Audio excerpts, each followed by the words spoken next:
افضل خلق اللہ وعلی آلہ و اصحابہ و اولیاء امتہ اجمعین برحمتک یا ارحم الراحمین۔ حضور سرور عالم، رحمت عالم، رسول مکرم، شفیع اعظم صلی اللہ تعالی علیہ وآلہ وسلم نے ارشاد فرمایا، حدیث پاک کا مفہوم ہے، تم جہاں کہیں بھی درود شریف پڑھو تمہارا درود پاک ہماری بارگاہ تک پہنچ جاتا ہے۔ احباب گرامی قدر، بزرگان دین رحمہم اللہ علیہم فرماتے ہیں وہ آدمی کتنا خوش قسمت ہے کہ روزانہ جس کا نام نبی پاک صلی اللہ تعالی علیہ وآلہ وسلم کے دربار گوہر بار میں اس اعتبار اور اس حوالے سے پیش کیا جاتا ہے کہ یا رسول اللہ علیہ الصلوۃ والسلام، یہ فلاں بن فلاں ہے جس نے آج آپ کی بارگاہ میں اتنی بار درود و سلام کا نذرانہ پیش کیا ہے۔ یقیناً اپنے غلاموں کے ہدیے نذرانے درود و سلام کی صورت میں دیکھ کر آقا کریم صلی اللہ تعالی علیہ وآلہ وسلم خوش ہوتے ہیں، تو ایسے بختور کی کیا شان ہے کہ جس سے حضور خوش ہوتے ہیں اور جس کا نام جان جہاں علیہ الصلوۃ والسلام کے دربار میں پیش کیا جاتا ہے۔ لہٰذا اس ذوق اور شوق اور اس حسین حسن عقیدت میں سرشار ہو کر درود و سلام پڑھنے کا شرف ہم سب کو حاصل کرتے رہنا چاہیے۔ اب بھی ہم سب مل کر بارگاہ عالی میں درود و سلام کا نذرانہ پیش کریں۔ الصلاۃ والسلام علیکہ یا سیدی یا رسول اللہ وعلی آلک و صحابک یا سیدی یا حبیب اللہ۔ گرامی قدر حضرات، پرسوں ہمارے سلسلہ علم و ادب میں قربانی کے فضائل و مسائل جو ہیں اس عنوان سے ہم نے گفتگو شروع کی تھی۔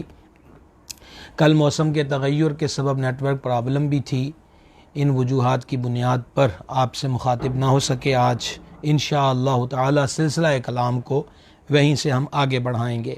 میرے سامنے اس وقت مشکات شریف ہے اور صاحب مشکات نے اس کو بخاری اور مسلم کے حوالے سے اس حدیث پاک کو نقل کیا۔ اس کے راوی حضرت سیدنا عقبہ بن عامر رضی اللہ تعالی عنہ ہیں۔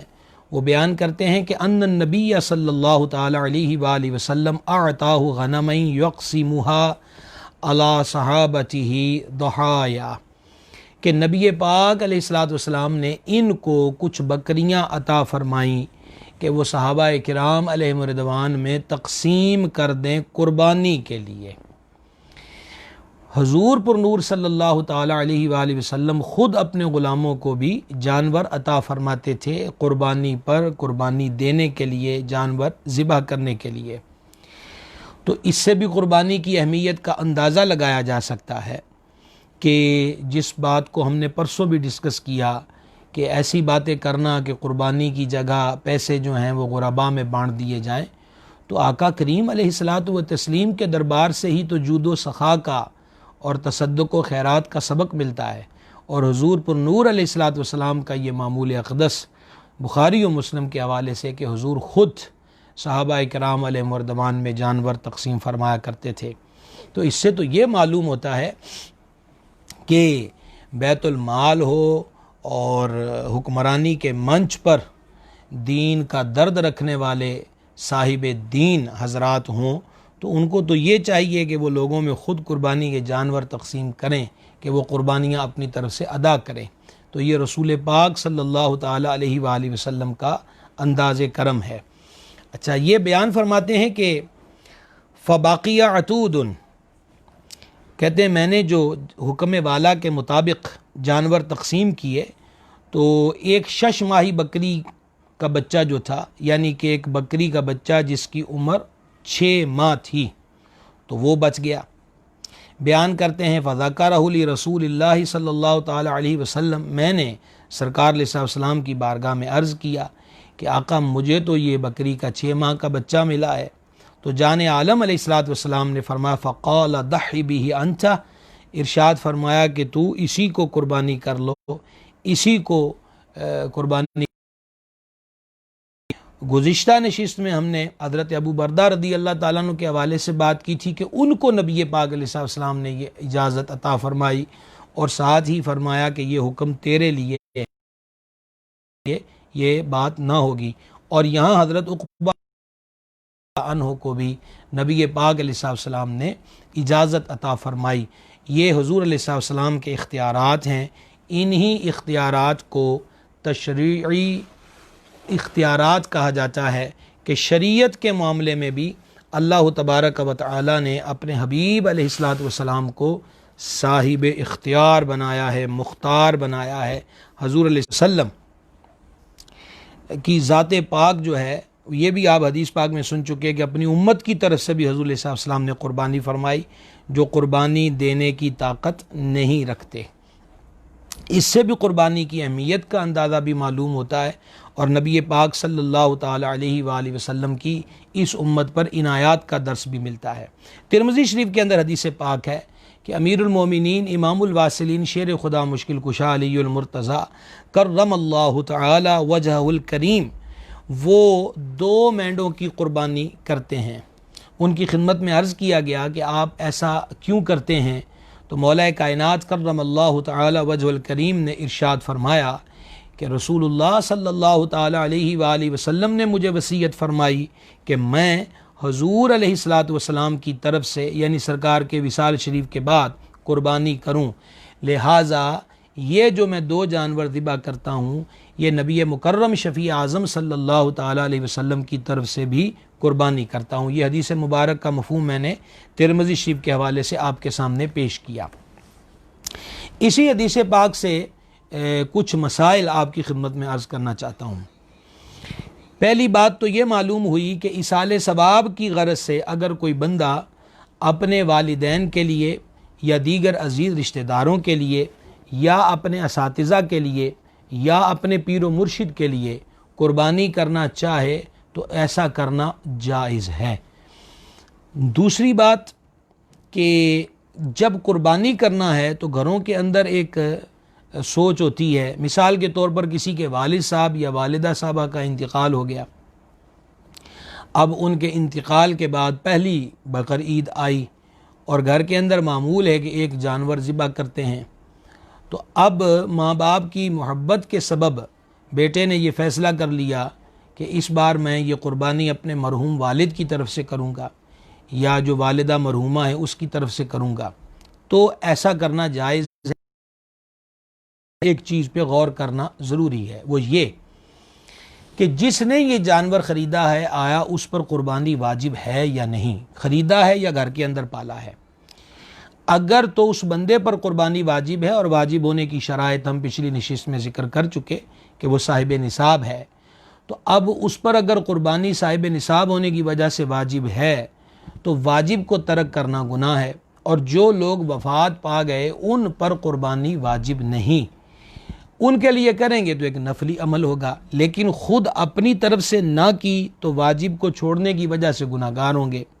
تو اس کا بہترین طریقہ یہ ہے کہ قربانی اپنی طرف سے کی جائے، اور اپنی طرف سے کر کے ایصال ثواب اپنے جو فوت شدہ والدین ہوں یا اساتذہ ہوں یا مشایخ طریقت میں سے ہوں یا اپنی اولاد میں سے کوئی فوت ہو گیا ہو تو اس کو ایصال ثواب کر دیا جائے۔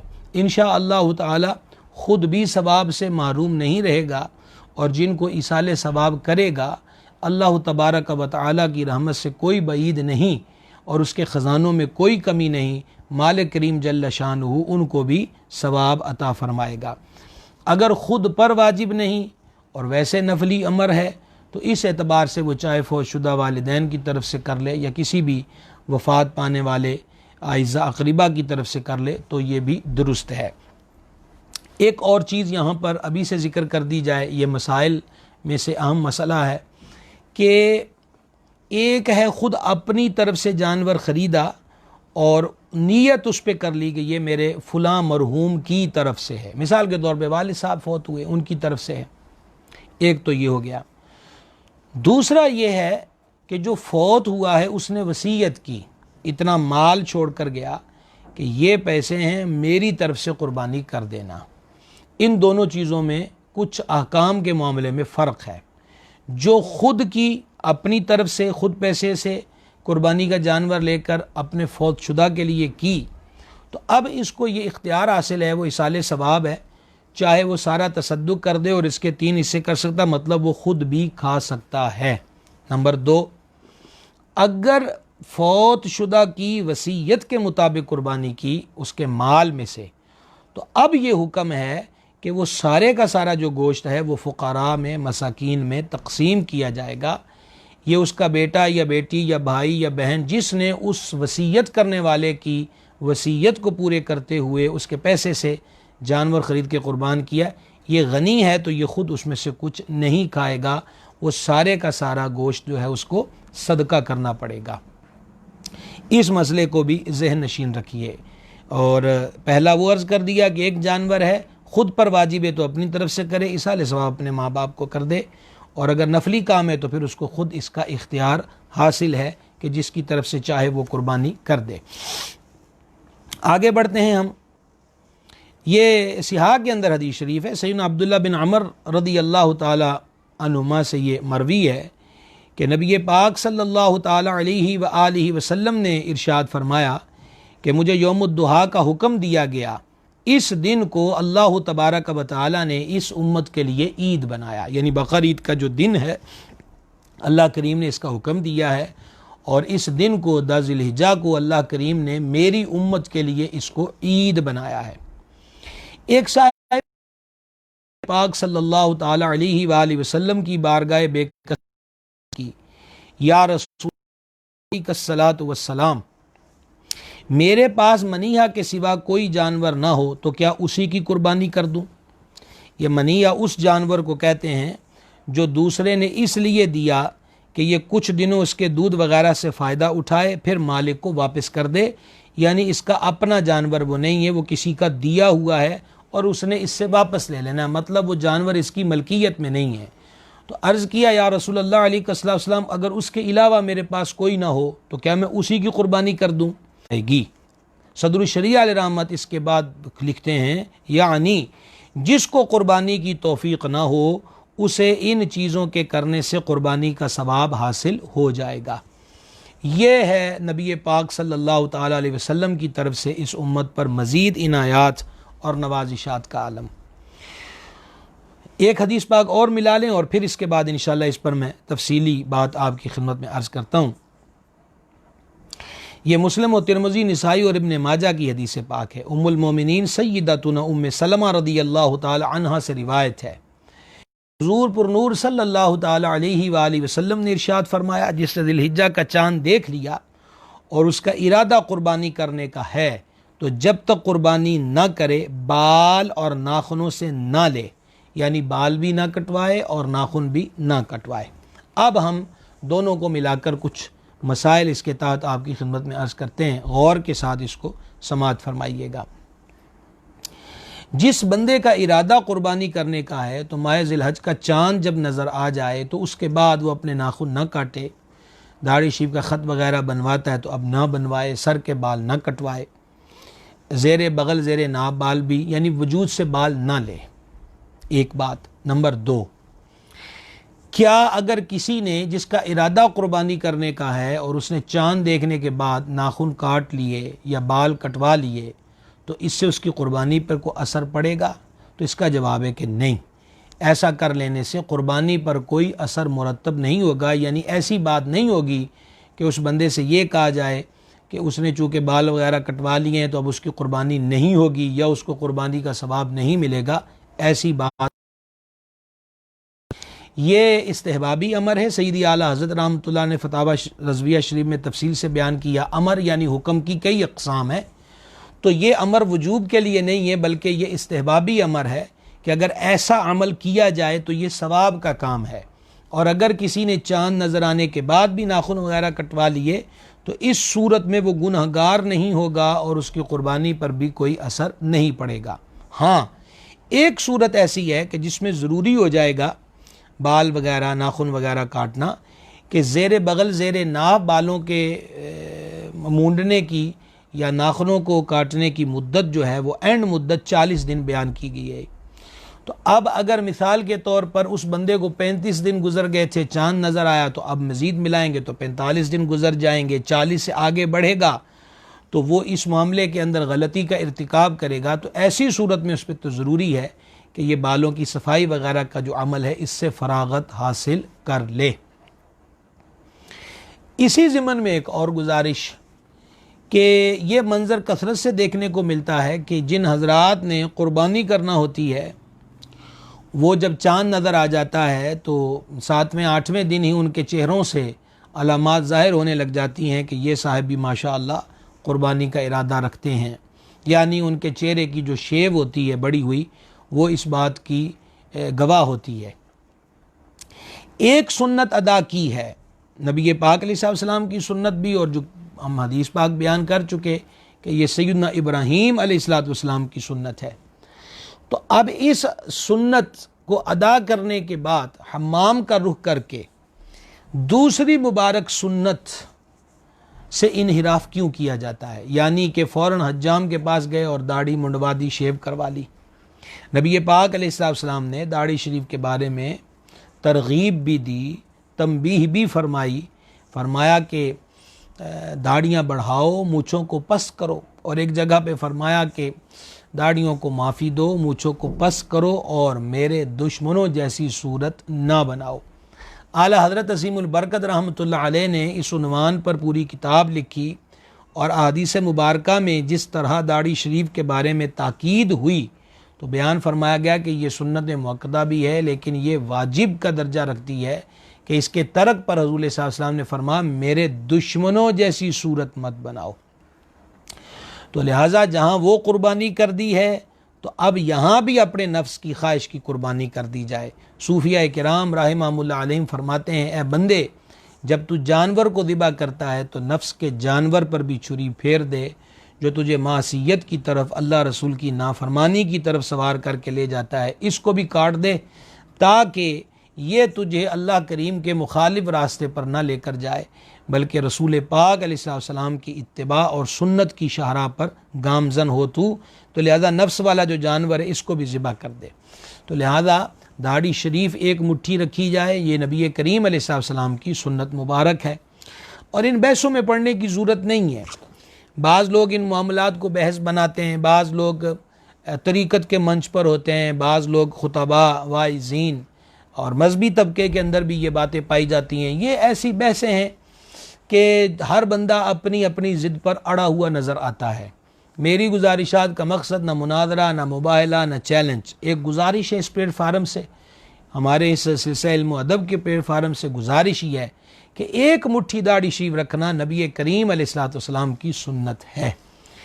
تو ہمارے لیے اول بھی یہی ہے اور آخر بھی یہی ہے، اس سے آگے اور کیا جانا ہے کہ حضور صلی اللہ علیہ وسلم کی سنت یہی ہے، بس بات ختم، اس کو اختیار کیا جائے، اس پر عمل کیا جائے۔ تو یہ ضرور ہے کہ داڑھی شریف رکھی ہے حضور صلی اللہ علیہ وسلم کی پسند کی رکھی جائے، آقا کریم علیہ السلام کی اتباع کے اندر رکھی جائے۔ اچھا آگے بڑھتے ہیں۔ دوسرا جو معاملہ ہے کہ جو حضرات قربانی کی استطاعت نہیں رکھتے، قربانی دینے کی طاقت نہیں رکھتے، ان کے لیے یہ ایک مبارک چیز جو ہے وہ یہاں پر بیان ہو گئی کہ جس کا ارادہ قربانی کا ہو اور وہ جانور اس کے پاس نہ ہو تو وہ ایسا کرے۔ حضرت حکیم الامت مفتی احمد یار خان نعیمی رحمۃ اللہ علیہ فرماتے ہیں جو قربانی نہ کر سکے وہ بھی اس عشرہ یعنی ذوالحجۃ الحرام کے ابتدائی 10 ایام میں حجامت نہ کرائے، بقرہ عید کے دن بعد نماز عید حجامت کرائے، انشاءاللہ تعالی قربانی کا ثواب پائے گا۔ تو اس لیے جنہوں نے قربانی نہیں بھی کرنی تو وہ بھی اس امر کو اختیار کریں کہ وہ نماز عید پڑھنے کے بعد اپنے ناخن کٹوا لیں اور داڑھی شریف نہ منڈوائیں بلکہ خط بنوا لیں، بالوں کو سیٹ کروانا ہو تو سیٹ کروا لیں، تو انشاءاللہ تعالیٰ کیونکہ اچھوں کی نقل بھی فائدہ دیتی ہے، تو لہٰذا جو قربانی کی استطاعت اور طاقت نہیں رکھتے وہ اس امر کو، اس انداز کو، اس طریقہ کار کو اختیار کریں۔ گرامی قدر حضرات، اب ہم ایک قدم اور آگے بڑھتے ہیں۔ یہ چیز بیان کی گئی تھی کہ ایک بکرے کو کہہ دینا کہ یہ سارے گھر والوں کی طرف سے ہے، یہ ہم اب ہم آتے ہیں گائے اور اونٹ کی طرف۔ گائے اور اونٹ میں 7 افراد شریک ہو سکتے ہیں۔ شرکاء کے لیے ان باتوں کا خیال لازمی طور پہ رکھا جائے. ہم خود کسی کے ساتھ حصہ ڈالنے لگے ہیں یا کوئی ہمارے ساتھ بڑے جانور میں شریک ہونا چاہتا ہے تو سب سے پہلے ضروری اور بنیادی بات ہے کہ ہم کسی کے ساتھ شریک ہوں یا کوئی ہمارے ساتھ شریک ہو تو وہ صحیح العقیدہ ہو، یعنی وہ بد عقیدگی جو حد کفر تک پہنچتی ہے اس کو اختیار نہ کیے ہوئے ہو. سادہ لفظوں میں کہہ لیجئے کہ وہ بے ادب و گستاخ نہ ہو، صحیح العقیدہ ہو، اللہ تبارک و تعالیٰ کی بارگاہ کا، نبی کریم علیہ الصلوۃ والسلام کی بارگاہ کا، حضرات صحابہ کرام، حضرات اہل بیت اعظام و حضرات اولیاء کرام علیہم الرضوان، ان سے حسن عقیدت رکھتا ہو، ان سے عداوت اور بیر اور بغض نہ رکھتا ہو، ایسے بندے کے ساتھ حصہ ڈالیے اور ایسے بندے کو اپنے ساتھ قربانی میں شریک کیجیے. نمبر 1. نمبر 2،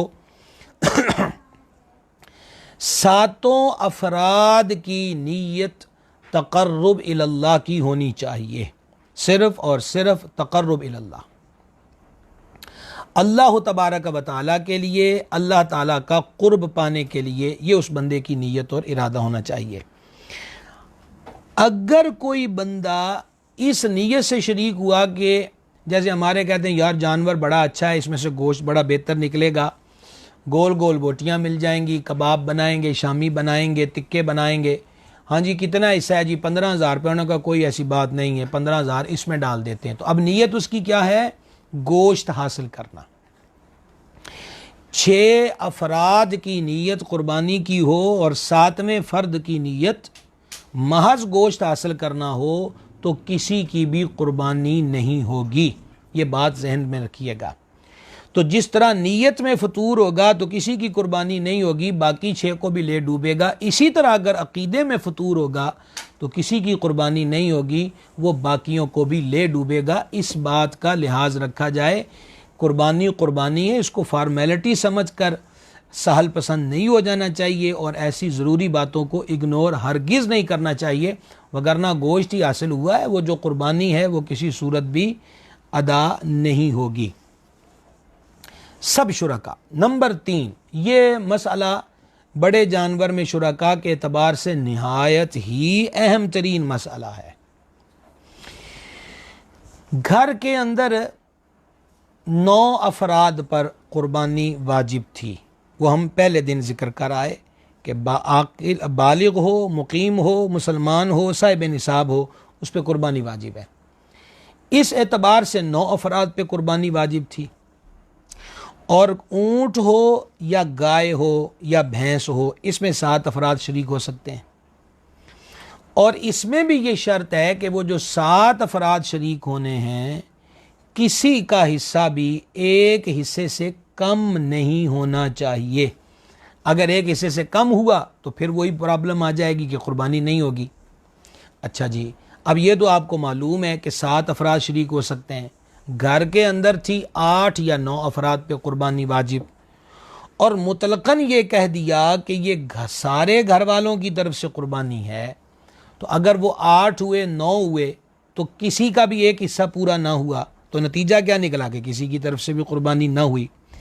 اس لیے اس پرابلم سے بچنے کے لیے بہترین طریقہ یہ ہے کہ افراد کو معین کر لیا جائے کہ میرے گھر کا مثلا والدہ 1 ہو گئی، والد 2 ہو گئے، یہ بذات خود ہے یہ 3 ہو گیا، آگے اس کی بیوی ہے وہ 4 ہو گئے، ایک اس کا بیٹا ہے 5 ہو گئے، ایک اس کی بیٹی ہے 6 ہو گئے، ایک بہو کی طرف سے 7 ہو گئے. یہ میں آپ کو مثال دے رہا ہوں.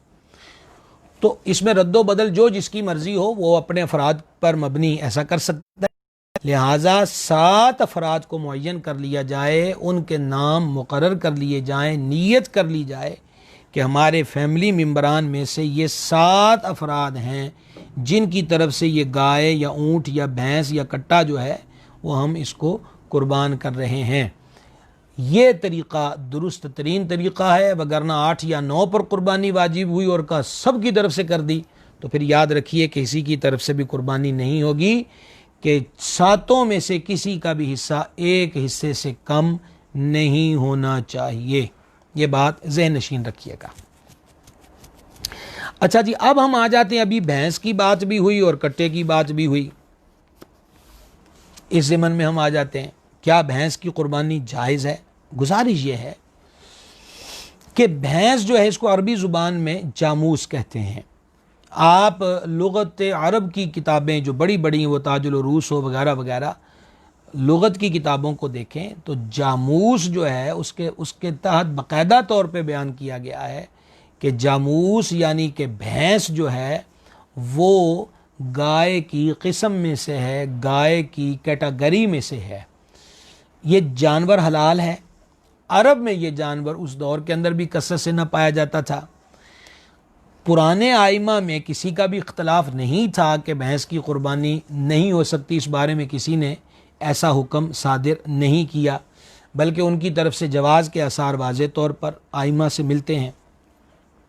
اعلیٰ حضرت عظیم البرکت مجدد دین و ملت سیدی اشاہ امام احمد رضا رحمۃ اللہ تعالی علیہ نے فتاوی رضویہ شریف کی جو 20ویں جلد ہے، اس میں اعلیٰ حضرت رحمۃ اللہ تعالی علیہ نے ہندوستانی بھیڑ جو ہے اس کی قربانی کے متعلقہ کچھ شکوک و شبہات تھے، تو آپ نے اس پر پوری ایک کتاب تحریر فرمائی۔ تو امام عاشقاں رحمۃ اللہ علیہ نے اسی کے ضمن میں کثیر کتابوں کے کتب فقہ سے آپ نے استدلال فرمایا کہ جاموس یعنی کہ جو بھینس ہے وہ گائے کی کیٹاگری میں اس کی نوع یعنی کہ قسم میں شامل اور داخل ہے۔ بہت ساری کتابوں میں کے حوالہ جات آپ نے اس کے اندر بیان فرمائے۔ یہاں پر میں آپ کو ایک دو عرض کرنا چاہتا ہوں۔ آپ نے نقل فرمایا کہ علامہ طوری لکھتے ہیں کہ بھینس گائے کی نوع میں سے ہے۔ ہماری فقہ حنفی کی بڑی معتبر کتاب ہدایہ، امام برہان الدین رحمۃ اللہ تعالی علیہ نے ہدایہ کے اندر نقل فرمایا، یہی اس کا مضمون ہے کہ بھینس جو ہے وہ گائے کی نوع میں سے ہے، گائے کی قسم میں سے ہے۔ بر صغیر کا مشہور فتاوی ہندیہ، جس کو فتاوی عالمگیریہ کہا جاتا ہے، تو اس کے بھی قربانی والے چیپٹر کے اندر یہ مسئلہ موجود ہے کہ بھینس جو ہے وہ گائے کی نوع یعنی کہ گائے کی قسم میں سے ہے، گائے کی کیٹاگری کے اندر وہ شامل ہے۔ لہٰذا مختصر یہ کہ بھینس گائے کی قسم میں سے ہے۔ فقہاء کرام نے واضح طور پہ لکھا، میں نے دو حوالے آپ کے سامنے رکھے ہیں، فتاوی عالمگیری سے اور ہدایہ سے، اور ان دونوں نے قربانی والے باب کے اندر اس مسئلے کو بیان کیا، جہاں جانوروں کی اقسام کا ذکر کیا کہ بھینس جو ہے وہ گائے کی نوع یعنی کہ قسم میں سے ہے، اس کیٹاگری میں یہ شامل ہے۔ تو بلا اس کی عمر اتنی ہونی چاہیے جتنی کہ گائے کی بیان کی جاتی ہے، بیل کی، کہ 2 سال۔ تو 2 سال کی بھینس ہو یا 2 سال کا کٹا ہو تو بالکل، اور وہ بے عیب ہو، یعنی جو عیب گائے میں ہوں گے قربانی نہیں ہوگی، وہی عیب اگر اس میں بھینس میں یا کٹے میں ہوں گے تو اس کی قربانی بھی نہیں ہو سکتی۔ یہ مسئلہ بھی جو میں نے آپ کے سامنے بیان کیا ہے، یہ مسئلہ بھی چونکہ ہمارا پلیٹ فارم سیکھنے سکھانے کا ہے، مناظرے، مجادلے اور مباحثے کا نہیں ہے۔ جب سے ہم نے ہوش سنبھالا ہے گائے کے بھینس کے ایشو پر بہت سارے مضامین، بہت ساری کتابیں، رسائل، پھر اب سوشل میڈیا آ گیا تو یہاں پر مختلف قسم کی پوسٹیں اور تقریریں سننے دیکھنے کو ملا کرتی ہیں۔ لہٰذا ہم کسی بھی بحث و تمیز میں نہیں پڑھ رہے۔ البتہ یہاں آپ کو ایک ترتیب عرض کرنا چاہتا ہوں۔ صاحب مرقات نے، یعنی یہ مشکات شریف کی شرح ہے، وہاں پر اس بات کو بیان فرمایا کہ بالترتیب جو افضل قربانیاں ہیں، جو بالتفصیل ہم بات کریں کہ کون سی قربانی افضل ہے، بالترتیب اس کی کیٹیگری کیا ہے، تو صاحب مرقات نے اس کو بیان کیا ہے۔ غور کے ساتھ سن لیجئے کہ سب سے افضل پہلے نمبر پر جو قربانی ہے وہ اونٹ کی ہے، اور اونٹ کے بعد پھر گائے کی، اور گائے کے بعد پھر افضل قربانی بکری کی، اور پھر بکری کے بعد افضل قربانی جو ہے وہ بھیڑ کی ہے۔ تو یہ بالترتیب انہوں نے فضیلت کے اعتبار سے اس چیز کو بیان کیا ہے۔ اب اگر کوئی بندہ یہ مسئلہ پوچھتا ہے کہ جناب یہ بتائیے کہ ہم بھینس یا کٹے کی قربانی کرنا چاہتے ہیں، تو اب ہم اس کو جواب یہی دیتے ہیں کہ بلا تکلف اگر کوئی بندہ بھینس یا کٹے کی قربانی کرنا چاہتا ہے تو وہ جائز ہے۔ ایک اکثر، بلکہ یہ جب سے یہ مسئلہ موضوع بحث بنا ہماری ہوش کے اندر، ایک سوال اکثر سننے کو ملتا ہے، وہ کہتے ہیں کہ سرور عالم صلی اللہ تعالیٰ علیہ وآلہ وسلم سے ثابت نہیں ہے کہ حضور علیہ السلام نے اس کی قربانی کی۔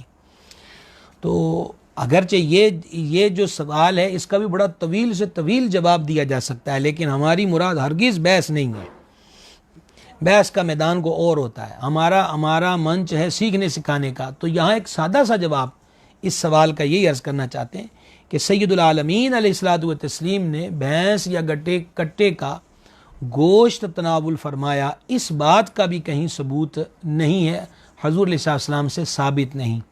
اسی طریقہ کے ساتھ بھینس کا جو دودھ پینا ہے یہ بھی حضور اقدس صلی اللہ تعالی علیہ وآلہ وسلم کی ذات اقدس سے ثابت نہیں کہ حضور پر نور علیہ السلام نے بھینس کا دودھ نوش فرمایا ہو۔ لہذا اس اعتبار اور اس چیز کو بنیاد بنا کر اس کو ناجائز نہیں کہا جا سکتا۔ نتیجہ کلام یہ کہ افضل اونٹ، پھر گائے، پھر بکری، پھر بھیڑ۔ اگر کوئی بندہ بھینس یا کٹے کی قربانی کرنا چاہتا ہے تو بغیر کسی تردد اور تکلف کے اور بغیر کسی وہم کے اس کی قربانی بالکل جائز ہے، وہ اس کی طرف سے قربانی کر سکتے ہیں۔ یہ بات بھی آج کا میں نے اپنا لکھا بھی تھا کہ ہم اس پر بھی بات کریں گے، تو یہ آپ کی خدمت میں گزارش کر دی گئی۔ اب بڑے جانور کے متعلقہ ایک اور سوال کیا جاتا ہے، اور وہ سوال ہے کہ کیا عقیقے کا جو حصہ ہے وہ بڑے جانور میں شامل ہو سکتا ہے یا نہیں۔ مثال کے طور پر ایک آدمی ہے، اس نے 6 حصے کی قربانیاں کرنا ہے اور چاہتا ہے کہ ایک اپنے کسی بچے کا عقیقہ بھی اسی کے اندر کر دیا جائے، یہ ایک سوال ہوتا ہے۔ تو گرامی قدر حضرات، یاد رہے کہ قربانیوں کی مختلف اقسام ہیں۔ جب ہم اللہ تبارک و تعالیٰ کے لیے قربانی دینے کی بات کرتے ہیں تو اس کی مختلف اقسام ہیں۔ مثال کے طور پہ آپ اکثر یہ سنتے ہیں کہ احرام کی محرم کے لیے جو پابندیاں ہیں ان میں سے یہ پابندی کی خلاف ورزی ہوگی تو کہتے ہیں اس پہ دم واجب ہو گیا۔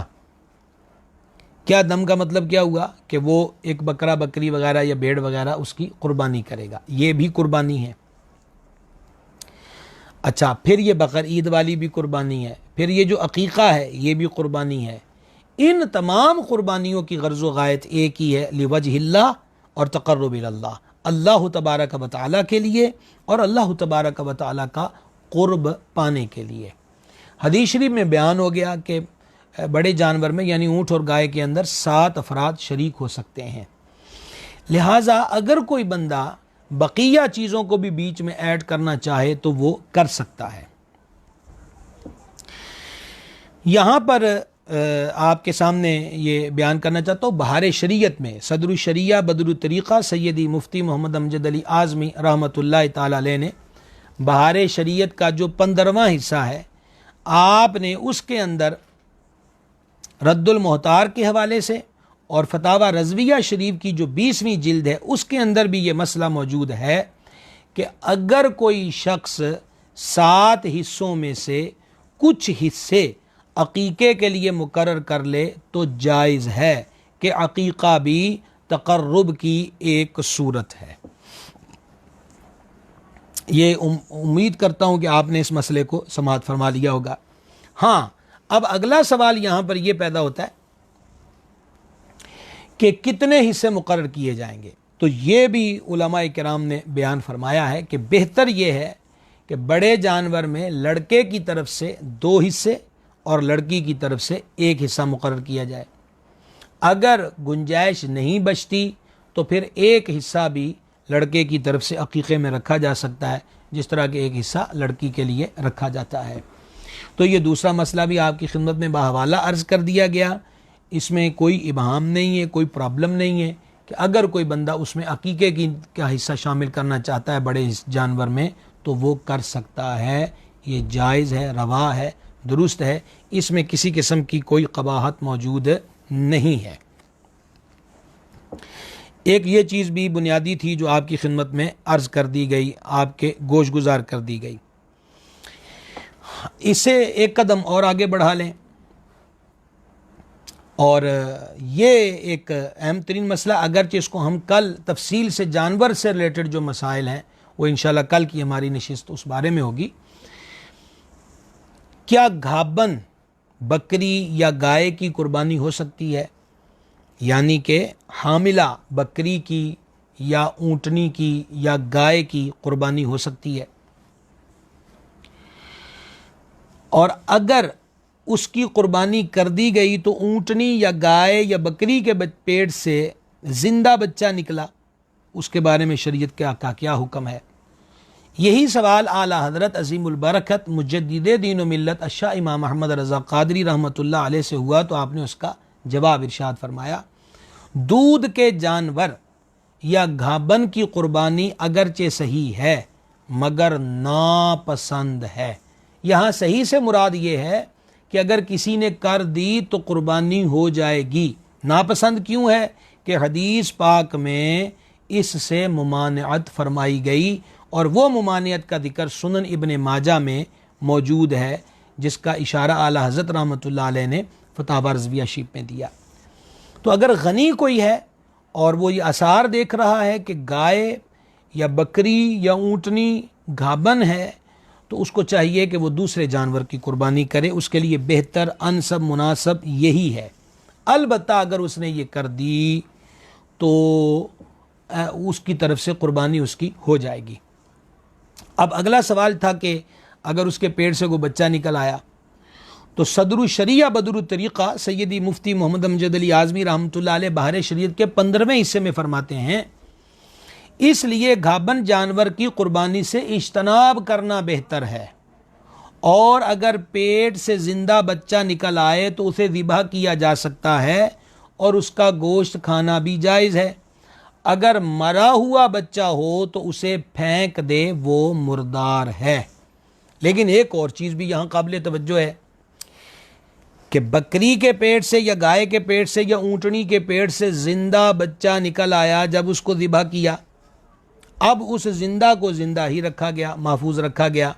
اب آ گئی اگلی بقر عید، اور اب اس کا ارادہ ہے کہ میں اس کو اس سال کی قربانی میں اس کو ذبح کر دوں، تو علماء کرام نے لکھا کہ اس سال کی قربانی میں وہ اسے ذبح نہیں کر سکتا، اس طرح اس کی قربانی نہیں ہوگی۔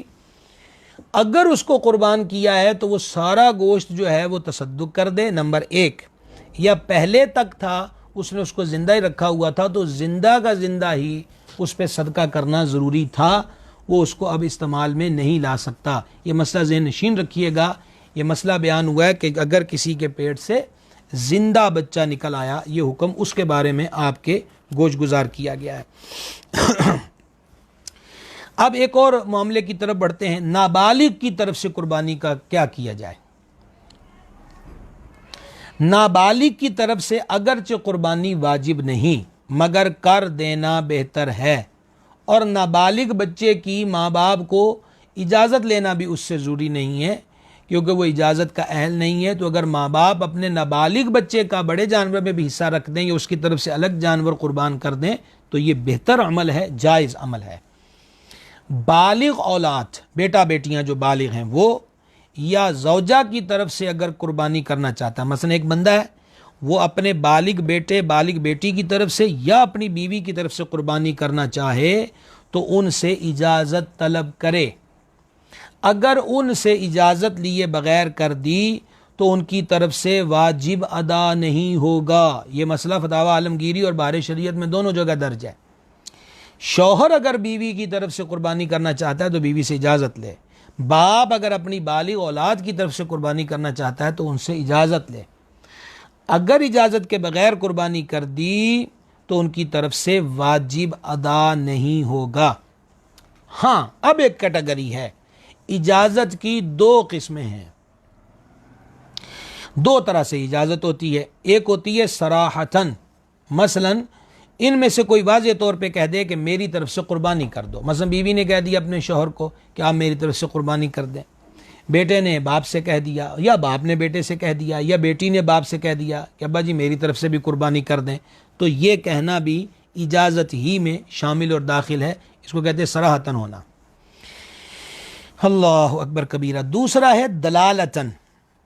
دلالتاً سے مراد کیا ہوا کہ اس گھر کے اندر یہ معمول چلا آ رہا ہے کہ شوہر اپنی بیوی کی طرف سے قربانی کرتا ہے، اس کو علم ہے، یا وہ اپنے بالغ بچوں کی طرف سے قربانی کرتا، بچوں کو علم ہے، تو علماء کہتے ہیں کہ ایسا ہونا بھی اجازت ہی کہلائے گا، یہ دلالتاً اجازت ہوگی۔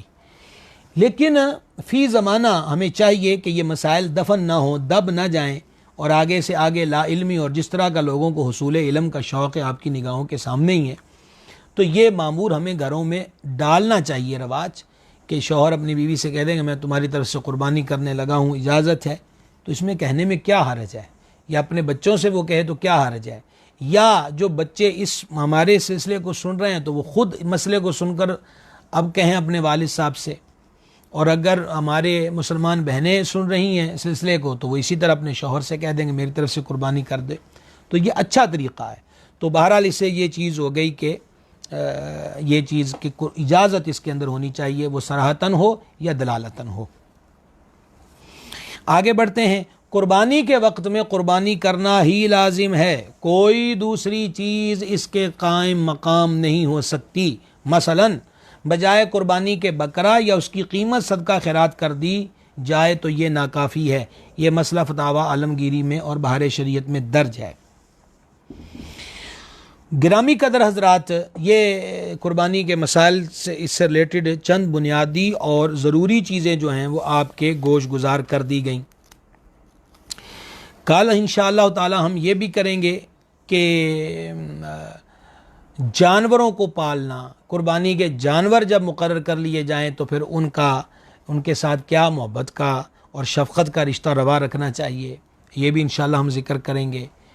عمر کے بارے میں ذکر کریں گے، جو عیب ہوتے ہیں اس کے بارے میں انشاءاللہ عز و جل جو ہے وہ ہم ذکر کریں گے۔ ہاں البتہ یہ بات ہرگز نہ بھولیے گا، ہم نے پرسوں بھی گزارش کر دی تھی کہ یہ جو سوال کیا جاتا ہے نا کہ اب ایک حصہ بچ گیا ہے تو سرکار علیہ السلام کے نام پہ کر دیا جائے، کیا ہو سکتا ہے؟ یہ سوال بڑا عجیب ہے اور اہل محبت سے بعید بھی ہے۔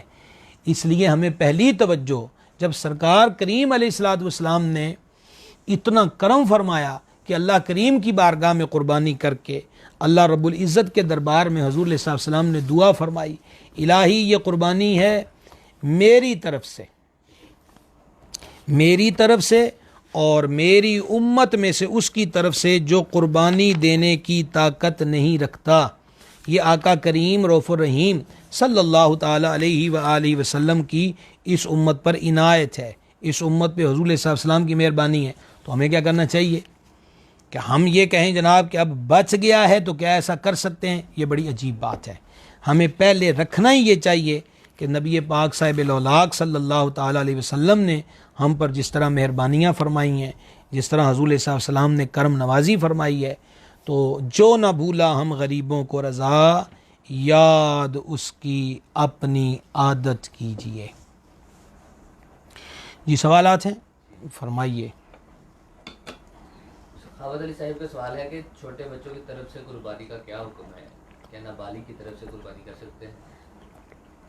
ہاں میرا خیال ہے کہ سوال کے دوران ہی ہمارا جواب عرض ہو چکا کہ نابالغ بچے اور بچی پہ قربانی واجب نہیں، اگر اس کے والدین اس کی طرف سے کریں تو یہ بہتر ہے، اور اگر نہ کی تو کوئی گناہ گار نہیں ہوگا، کیونکہ نابالغ بچے اور بچی پہ قربانی واجب نہیں ہے۔ دوسرا سوال محمد مدثر صاحب کا ہے، قربانی کس صورت میں فرض ہے؟ انسان کے پاس کتنی مالیت ہونی چاہیے؟ اس کے والا جو سلسلہ علم و ادب میں پہلی قسط ہے اس قربانی کے فضائل و مسائل کی، اس کو ضرور سن لیں، ہم نے پوری تفصیل اس میں بیان کی ہے۔ لیکن اب یہ عرض یہ ہے کہ 52.5 تولے چاندی جس بندے کے پاس ہو، نمبر 1، یا 52.5 تولے چاندی جتنے پیسوں کی بنتی اتنے پیسے ہوں، نمبر 3، یا اتنے پیسوں کا مال تجارت ہو، اور اگر وہ مقروض ہے تو پیسے ادا کرنے کے بعد اس کے بعد اتنا نصاب بچتا ہو تو ایسے بندے پہ قربانی واجب ہے، اور یہ مال حاجات اصلیہ سے زائد ہو۔ حاجات اصلیہ کے بارے میں عرض کر دیا گیا، ضروریات زندگی کی وہ چیزیں کہ جن کے بغیر گزر اوقات مشکل ہو جائے، رہنے کا مکان، پہننے کے کپڑے، امور خانہ داری کے برتن، بستر، ضروریات زندگی میں شامل ہے۔ وہ دکان جس میں بیٹھ کے کام دھندا کرنا ہے وہ اس کی ضروریات زندگی میں ہے۔ یا ایک فرد کسی شعبے سے ریلیٹڈ ہے، اس شعبے کے اوزار، اشیاء جن سے وہ کام کرتا ہے، یہ اس کی ضروریات زندگی میں شامل ہیں۔ اس سے ہٹ کر جو اضافی چیزیں ہوں گی، اور میں نے اس میں گزارش کی تھی کہ بسا اوقات گھروں کے اندر ڈیکوریشن پیسز ایسے ہوتے ہیں بڑے بڑے گھروں کے اندر جو لاکھوں لاکھ ان کی مالیت ہوتی ہے، وہ ضروریات زندگی کا حصہ نہیں ہے کہ ان کے بغیر بھی زندگی آسانی سے گزر جاتی ہے، لہٰذا ایسے سامان کو بھی اس مالیت میں اکاؤنٹ کیا جائے گا۔ تھوڑا سا سونا ہے، تھوڑا سا تھوڑی سی نقدی، پرائز بانڈ پڑے ہیں، بیرون ملک کی کرنسی پڑی ہوئی ہے، سب کو ملا لیا جائے، وہ 52.5 تولے چاندی کو پہنچ جائیں، تو ایسے بندے پہ قربانی واجب ہے، اور اس پہ سال گزرنا شرط نہیں ہے، یہ یاد رہے۔ وہ جو 3 دن قربانی کے ہیں، ان دنوں کے اندر جب بھی اس کے اندر ایسی شرائط پائی گئیں تو ایسے بندے پہ قربانی واجب ہوگی۔ گھر میں 2 فرد ہیں جن میں سے ایک صاحب نصاب ہے اور دوسرا صاحب نصاب نہیں ہے، اگر یہ دونوں مل کر ایک قربانی کریں تو کیا قربانی ہو جائے گی؟ دیکھیں گزارش یہ ہے کہ اب ایک سے مراد انہوں نے کیا لی ہے۔ اگر تو مراد یہی لی ہے کہ چھوٹا جانور ہے، جیسے بکری ہے، بکرا ہے، بھیڑ ہے، بھیڑا ہے، تو عرض یہ ہے کہ وہ تو 2 کی طرف سے ہو ہی نہیں سکتا، سے بھی نہیں ہوا کہ چھوٹا جانور ایک کی طرف سے ہو سکتا ہے۔ البتہ بڑا جانور ہو اور دونوں مل کے کر لیں تو دونوں کے آدھے آدھے حصے ہو گئے اور کسی کا ایک حصے سے کم نہ ہوا تو اس صورت میں ہو جائے گا۔ تو اس لیے ایک کی طرف سے ایک جانور ہو سکتا ہے، زیادہ کی طرف سے ایک جانور نہیں ہو سکتا۔ اچھا، وہ حدیث شریف میں یہ دیکھ رہا تھا جو میں سنانا چاہتا تھا کہ آپ اس کے مبارک کلمات بھی سن لیں۔ یہ ابو داؤد، ترمذی اور ابن ماجہ کے اندر موجود ہے کہ نبی پاک علیہ الصلوۃ والسلام نے وہ جانور جو تھے آپ کی خدمت میں پیش کیا گیا، حضور صلی اللہ علیہ وسلم نے ان کو لٹایا اور پھر وہ آیت دعا جو پڑھی جاتی ہے وہ پڑھی، اور اس کے بعد حضور صلی اللہ علیہ وسلم نے اللہ کی بارگاہ میں عرض کی، اللہم منک ولک عن محمد صلی اللہ تعالی علیہ وسلم، الہی یہ تجھ سے ہے، یعنی یہ استطاعت، یہ طاقت، یہ توفیق تیری جناب سے ہے، ولک، اور یہ قربانی تیرے لیے ہے، عن محمد صلی اللہ علیہ وسلم، محمد مصطفیٰ علیہ السلام کی طرف سے ہے، وَأُمَّتِهِ، اور اس امت کی طرف سے ہے، بسم اللہ واللہ اکبر، ثم ذبح، پھر اس کے بعد حضور صلی اللہ علیہ وسلم نے جانور کو ذبح کیا۔ تو دیکھیں آقا کریم علیہ السلام نے اس امت کو یاد فرمایا۔ اور دوسری حدیث کے اندر الفاظ یہ ہیں جو کہ آقا علیہ السلام نے بسم اللہ اللہ اکبر کے بعد پھر حضور صلی اللہ علیہ وسلم نے اللہ کی بارگاہ میں عرض کی، اللہم ھذا عنی، اے میرے پاک پروردگار یہ میری طرف سے ہے، وعمن لم یضح من امتی، اور الہی میری امت میں سے اس کی طرف سے ہے جو قربانی نہیں کر سکتے۔ حکیم الامت مفتی احمد یار خان نعیمی علیہ رحمت اس حصے پر بڑا حسین کلام انہوں نے کیا۔ وہ فرماتے ہیں یعنی تا قیام قیامت، یعنی قیامت تک فقراء امت کی طرف سے میری یہ دوسری قربانی ہے، یعنی قیامت تک کے غریب امتیوں کو شامل کر لیا۔ اب جو قربانی نہیں دے سکتے، اب یہاں پر ایک سوال پیدا ہوتا ہے کہ آپ تو مسئلہ بیان کر رہے ہیں جی ایک جانور چھوٹا ایک کی طرف سے ہو سکتا ہے، تو یہ ساری امت ایک جانور میں کیسے شریک ہو گئی؟ تو عرض یہ ہے کر کون رہے ہیں؟ جو خود مختار ہیں، آج شریعت جن کی اداؤں کا نام ہے۔ 2 حدیثیں، ایک اس دن اور ایک آج دن، وہ حضرت ابو بردہ کے لیے، یہ حضرت عقبہ بن عامر رضی اللہ عنہ کے لیے کہ 6 ماہ کا جو بکری کا بچہ ہے اس کی قربانی نہیں ہو سکتی، لیکن حضور صلی اللہ علیہ وسلم نے ان کو اجازت عطا فرمائی۔ تو جس طرح وہ حضور کا خاصہ ہے، یہ بھی حضور صلی اللہ علیہ وسلم کا خاصہ ہے، اور اسی سے اصال ثواب کا بھی معلوم ہوا کہ ایک جانور اور ساری امت کو اصال ثواب ہو رہا ہے۔ تو جو ہم ختم وغیرہ میں دعا کرتے ہیں مولا ساری محبوب کی امت کو اس کا ثواب دے دے، تو ذہن میں سوال پیدا ہوتا ہے کہ عمل تو اتنا سا کیا ہے ساری امت کو کیسے؟ تو یہ حضور صلی اللہ علیہ وسلم کی ادائے دل ربا سے ثابت ہے۔ حکیم الامت علیہ رحمت فرماتے ہیں کہ تا قیامت فقراء امت کی طرف سے ہے میری یہ دوسری قربانی ہے۔ فرماتے ہیں اب امرائے امت کو چاہیے، یعنی جو امت کے امیر لوگ ہیں ان کو چاہیے کہ حضور سرور عالم صلی اللہ تعالی علیہ وآلہ وسلم کی طرف سے بھی قربانی کیا کریں۔ اور یہ طریقہ کار میں آپ کو عرض کر چکا اپنے مرشد کریم حضور بدر طریقت نائب محدث اعظم پاکستان شیخ الحدیث ولی کامل حضور سیدی و سندی پیر محمد عبدالرشید قادری رضوی رحمۃ اللہ علیہ کی طرف سے کہ ان کا یہ عمل مبارک تھا کہ جو جانور حضور پر نور علیہ السلام کی بارگاہ میں ہدیہ کرنے کے لیے قربانی کے لیے خریدا جاتا تو بیوپاری جو ریٹ بتایا کرتا تھا اس میں سے بھی کم نہیں کرواتے تھے، فرماتے تھے کہ یہ میرے سرکار علیہ السلام کی طرف سے ہے، تو جتنا پیسہ اس میں خرچ ہو جائے گا وہ برکت ہی برکت ہے۔ تو کل کا موضوع میں ایک دفعہ پھر دوہرا دوں کہ کل کا عنوان ہمارا کیا ہے، یہ مجھے دیں گے جی موبائل یا اس کو، کہ کل کا ہمارا عنوان ایک یہ کہ قربانی کے جانور کے بارے میں احکام کیا ہیں، کتنی عمریں ہوں، کون سا عیب ہو تو قربانی نہیں ہوگی، کون سا چھوٹا موٹا عیب ہے کہ جس کی وجہ اگر وہ پایا گیا تو قربانی ہو سکتی ہے، اور اسی طرح جانوروں کو ذبح کرنے کا معاملہ، ذبح کے مسائل، اس طرح دیگر جو باتیں وہ انشاءاللہ الرحمن ہم کل ذکر کریں گے۔ آج کے سلسلے کو بھی شیئر کرنا نہ بولیں، آج بھی ضروری بنیادی مسئلے جو ہم نے آپ کے گوش گزار کیے ہیں تو اس کو اوروں تک بھی پہنچائیے۔ محمد عظیم اعظم علوی صاحب ہیں، مولانا حافظ مہران صاحب ہیں، محمد ارسلان اتاری صاحب ہیں، جناب سب کو خوش آمدید۔ غلام عباس قادری صاحب ہیں، خوش آمدید۔ فیصل آباد سے حسان صاحب ہیں، حسان ذکی صاحب، جناب کو بھی خوش آمدید۔ حافظ ذیشان صاحب ہیں، جناب اہلا و سہلا۔ امیر علی رضوی صاحب جی آزاد کشمیر ڈڈیال سے، جناب کو خوش آمدید۔ جناب نور آصف صاحب ہیں، اہلا و سہلا۔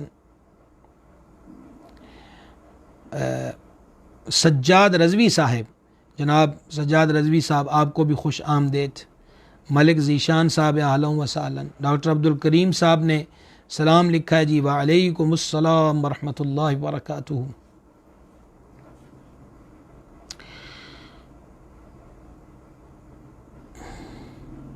سخاوت علی صاحب ہیں جی گڑھ سے، خوش آمدید۔ پرنس لقمان صاحب، محمد لقمان صاحب ہیں، جناب کو بھی خوش آمدید۔ محمد مدثر صاحب ہیں، خوش آمدید۔ محمد لقمان صاحب نے سلام لکھا ہے جی، وعلیکم السلام ورحمۃ اللہ وبرکاتہ۔ جی الحمدللہ، اللہ رسول کا کرم ہے، میں ٹھیک ہوں، شکر الحمدللہ، اللہ سب پہ اپنا فضل و کرم فرمائے۔ محمد مدثر صاحب ساہیوال سے سلام لکھا ہے جی، وعلیکم السلام ورحمۃ اللہ۔ ملک عثمان صاحب ہیں، جناب کو خوش آمدید۔ زیب بٹ صاحب ہیں، جناب کو ویلکم جی۔ محمد افضل صاحب ہیں، خوش آمدید جناب کو۔ محبوب مغل صاحب ہیں، آپ کو بھی اہلا و سہلا۔ حافظ رمضان قادری صاحب، جناب کو بھی آج کے سلسلے میں خوش آمدید جی۔ علامہ ثاقب رضا کریمی صاحب، جناب علامہ صاحب بھی خوش آمدید کہتے ہیں آج کے سلسلے میں۔ حافظ محمد سلیم اویسی صاحب، جناب کو بھی خوش آمدید۔ حافظ محمد سلیم اویسی صاحب کا سلام آیا جی، وعلیکم السلام ورحمۃ اللہ وبرکاتہ۔ نعیم اقبال صاحب ہیں، دعا دین دنیا آخرت کی خیر برکت عطا فرمائے اور ہم سب کے حالوں پہ کرم کرے۔ مزمل ظفر صاحب ہیں، جناب کو بھی خوش آمدید۔ حافظ شہروز علی صاحب، جناب کو خوش آمدید۔ محمد یوسف قادری صاحب ساہیوال سے جی، اہلا و سہلا۔ ماشاءاللہ آج یہ نظر آ رہے ہیں جی مولانا عبد الواحد قادری رضوی صاحب، جناب کو بھی خوش آمدید۔ محمد یامین صاحب، خوش آمدید جی ساہیوال سے۔ حضور محدث اعظم کے شہر سے جناب محمود علی قادری صاحب، جناب کو خوش آمدید، اہلا و سہلا۔ ہمارے دارالعلوم غوثیہ رضویہ رشد الایمان کے سرپرست ہیں ڈاکٹر محمد رفیق صاحب، اہلا و سہلا۔ حافظ ذیشان صاحب دعاؤں سے نواز لیں جی، آمین و جزاک اللہ تعالی خیرہ۔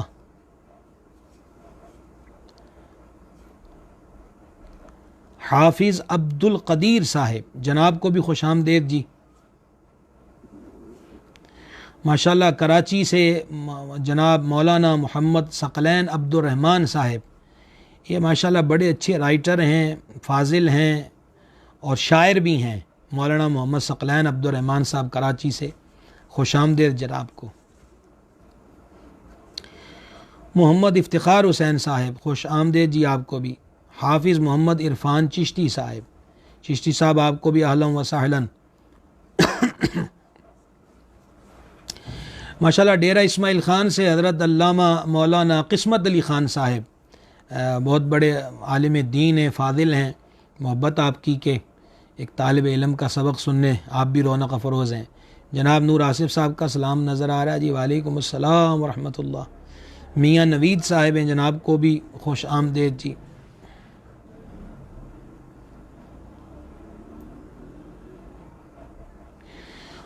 محمد مدثر صاحب نے سوال کیا جی، رہنمائی فرمائیں کہ انسان ہر سال قربانی کرتے تو اب کچھ حالات کی وجہ سے نہیں کر سکتے، اس کے دیکھیں آپ سن چکے ہوں گے کہ قربانی واجب ہونے کی کیا شرائط ہے، تو اگر وہ نہیں پائی جاتی تو وہ ان کے لیے تو حکم ہی نہیں ہے کہ وہ لازم طور پہ قربانی کریں، ایسی بات نہیں ہے۔ اگر صاحب نصاب نہیں ہے، حالات اس طرح کے سازگار نہیں ہیں تو وہ نہ کرے، لیکن اگر صاحب نصاب ہے، مثلا چاندی اتنی پڑی ہوئی ہے لیکن نقدی نہیں ہے تو چاندی بیچ کر پھر جانور خریدے، یا یہاں تک علماء نے لکھا کہ قرض لے اور قربانی کرے کیونکہ اس پہ واجب ہے۔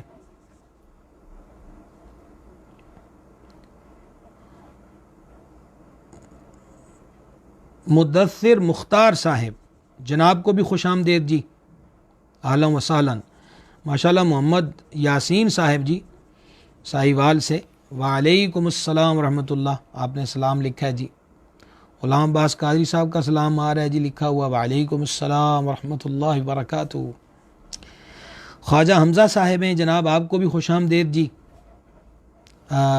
مولانا حافظ محمد سلیم صاحب ہیں، جناب سلیم صاحب آپ کو بھی خوش آمدید، اہلا و سہلا۔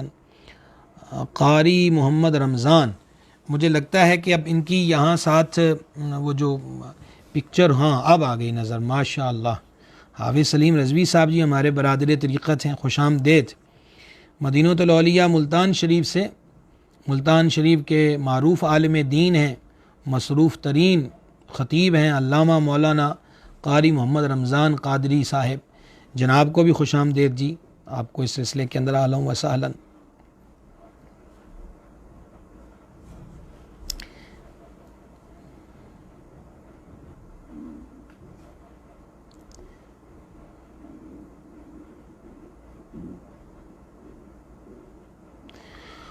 محمد انعام الحق صاحب، خوش آمدید جناب انعام الحق صاحب آپ کو بھی۔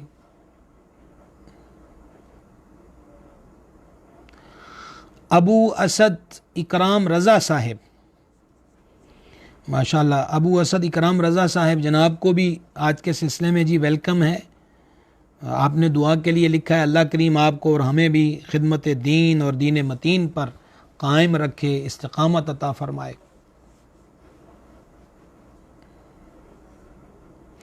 حافظ جناب مولانا حافظ سلیم صاحب نے والدہ محترمہ کی صحت یابی کی دعا کے لیے لکھا ہے، اللہ کریم جل شانہ آپ کی والدہ محترمہ کو سید العالمین علیہ الصلوۃ والتسلیم کے والدین کریمین طیبین طاہرین کے طفیل شفائے کامل صحت عاجل عطا فرمائے اور ان کا سایہ آپ کے سروں پہ تادیر قائم اور دائم رکھے۔ جناب محترم محمد افضل صاحب کا سلام آ رہا ہے جی، وعلیکم السلام ورحمۃ اللہ وبرکاتہ۔ مولانا نور کھچی صاحب جی، سلام جناب کا موصول ہوا ہے، وعلیکم السلام ورحمۃ اللہ وبرکاتہ۔ رانا وسیم صاحب، اہلا و سہلا آپ کو بھی۔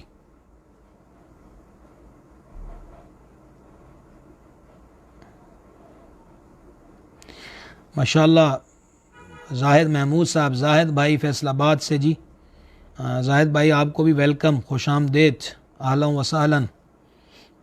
جناب کراچی سے محمد ثقلین عبد الرحمن صاحب کا سلام، علیکم السلام ورحمۃ اللہ وبرکاتہ۔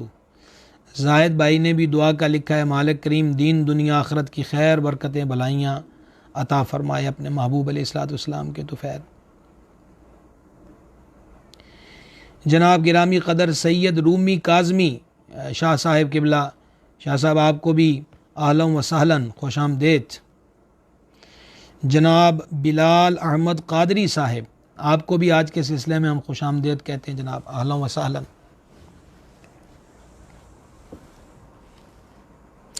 ماشاءاللہ سید معظم بخاری صاحب، جناب شاہ صاحب سلام لکھا ہے جی، وعلیکم السلام ورحمۃ اللہ وبرکاتہ، اہلا و سہلا۔ سانگلہ ہل سے جناب سیفی ساؤنڈ والے بھائی ہیں، ماشاءاللہ یہ بھی ابتدائی دنوں سے ہمارے ساتھ اس قافلے میں شریک ہیں، بہت سارے احباب، آپ کو بھی خوش آمدید۔ ثاقب جی آپ کو بھی خوش آمدید جی.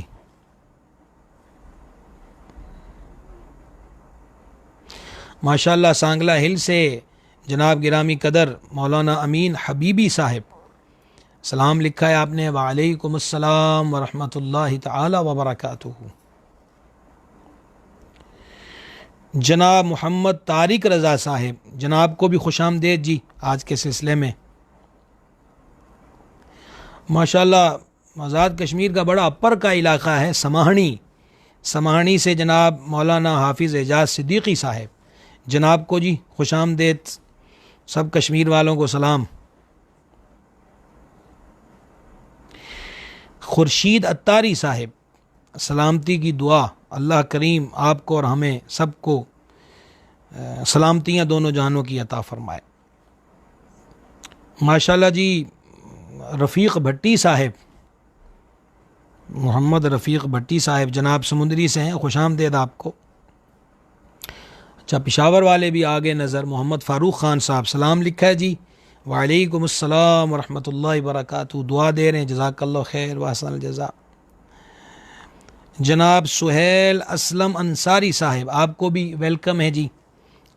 سید مدثر شاہ صاحب جناب شاہ صاحب آپ کو بھی خوش آمدید اہلا و سہلا.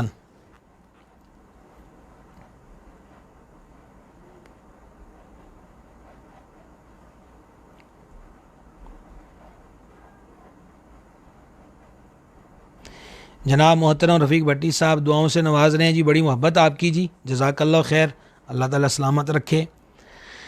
حافظ عمر صاحب ہیں جناب ویلکم آپ کو. ماشاء اللہ خطیب شہیر علامہ مولانا محمد عدنان شکور قادری صاحب فیصل آباد سے جناب کا سلام آیا جی. وعلیکم السلام ورحمۃ اللہ تعالی وبرکاتہ. امین حبیبی صاحب کا سلام ہے جی. وعلیکم السلام ورحمۃ اللہ تعالی وبرکاتہ. ماشاء اللہ حضرت علامہ مولانا حسان رضا صاحب فیصل آباد سے نوابہ والا سے خوش آمدید جناب کو. جناب صدام سعیدی صاحب سلام لکھا ہے آپ نے. وعلیکم السلام ورحمۃ اللہ وبرکاتہ.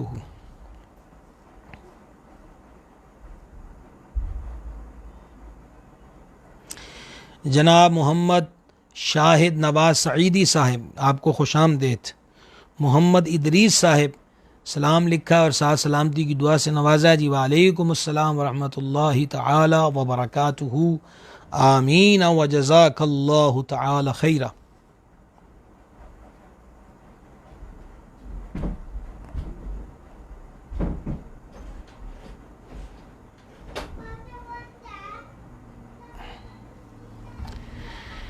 ہاں سب حضرات سے گزارش ہے کہ مناسب خیال فرمائیں تو اس کو شیئر کیا کریں زیادہ سے زیادہ جہاں تک یہ پہنچ جائے سلسلہ. جناب حافظ وقار صاحب آپ کو بھی خوش آمدید جی اہلا و سہلا.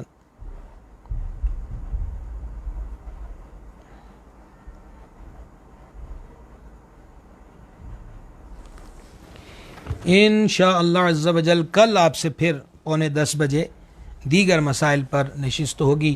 اللہ تبارک و تعالی ہم سب کے حالوں پہ کرم فرمائے. صلی اللہ تعالی علی النبی الامی والہ صلی اللہ تعالی علیہ وسلم صلاۃ و سلام علیک یا رسول اللہ. الہی ہماری حاضری قبول فرما, گناہوں کو معاف فرما, خطاؤں سے درگزر فرما, نیک کاموں کی توفیق دے, برے کاموں سے محفوظ رکھ, ہمارے مشائخ کرام کے درجات بلند فرما, ہمارے ماں باپ پہ رحمت کرم اور فضل فرما, تمام مسلمان مردوں تمام مسلمان عورتوں کی بخشش فرما, بیماروں کو شفا دے دے, بے قراروں کو قرار دے دے, بے روزگاروں کو روزگار دے دے, بے اولادوں کو نیک اولاد دے دے, مقروضوں کو قرضوں سے نجات دے دے, دین دنیا آخرت کی بھلائیاں عطا فرما, شر سے محفوظ رکھ, ہمارے ایمان کی حفاظت فرما, بری موت اور کفر و بدعقیدگی کی موت سے محفوظ رکھ. اللہم انا نسألک العفو والعافیہ فی الدین والدنیا والآخرہ. الہی کثیر احباب محبت کا اظہار کرتے ہیں, شامل رہتے ہیں, دعاؤں سے نوازتے ہیں. الہی سب کے گھر بار کی خیر ہو, سب کو دین دنیا آخرت کی برکتیں عطا فرما. جنہوں نے دعاؤں کے لیے کہا ان کی دعاؤں کو شرف قبولیت عطا فرما، سب کی جائز حاجات کو پورا فرما۔ اللہم انا نسألک العفو والعافیہ فی الدین والدنیا والآخرہ۔ الہی خیر گردانی بحق شاہ جیلانی، وصلی اللہ تعالی علی حبیبہ سیدنا مولانا محمد وعلی آلہ وسلم۔